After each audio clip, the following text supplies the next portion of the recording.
இங்கே பாருங்கள், இப்போ நம்ம வீட்டில் வரமல்லி எடுத்து முளைக்க போட்டுருவோம். அதுக்கு கொஞ்சோண்டு 2 ஸ்பூன் வரமல்லி எடுத்துருக்கேன். அப்பளக்காய் வச்சு இப்படி உருட்டி விட்டுடலாம். லைட்டாக உருட்டி விட்டுடலாம்.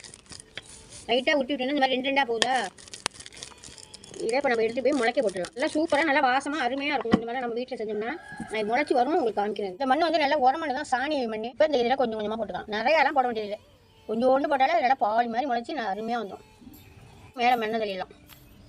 மண்ணை தள்ளி லைட்டாக தண்ணி தெளிக்கணும். அது என்ன தண்ணி தெளிக்கணும்னா, நம்ம தினம் வெங்காயம் காய்கறி இதெல்லாம் வெட்டுறோம். வெங்காயம் தோல் உரிக்கிறோமா, அந்த வெங்காயம் தோல் இந்த காய்கறி எல்லாத்தையும் நான் ஒரு ஏனத்தில் போட்டு ஒரு வாரமாக தண்ணி ஊற்றி வச்சுருக்கேன். அந்த வேஸ்ட்டெல்லாம் அள்ளி போட்டு அந்த தண்ணியை தான் இப்போ நம்ம ஊற்றணும். இங்கே பாருங்கள், இந்த தண்ணியை நம்ம தெளிச்சு விட்டுடலாம். சூப்பராக இருக்கா? அழகாக 4 பூ பூத்துருக்கு. இங்கே ஒரு குட்டி பூ பூத்துருக்கு. பூச்செடியிலையும் நம்ம தண்ணியை நம்ம சேர்த்துக்கலாம்.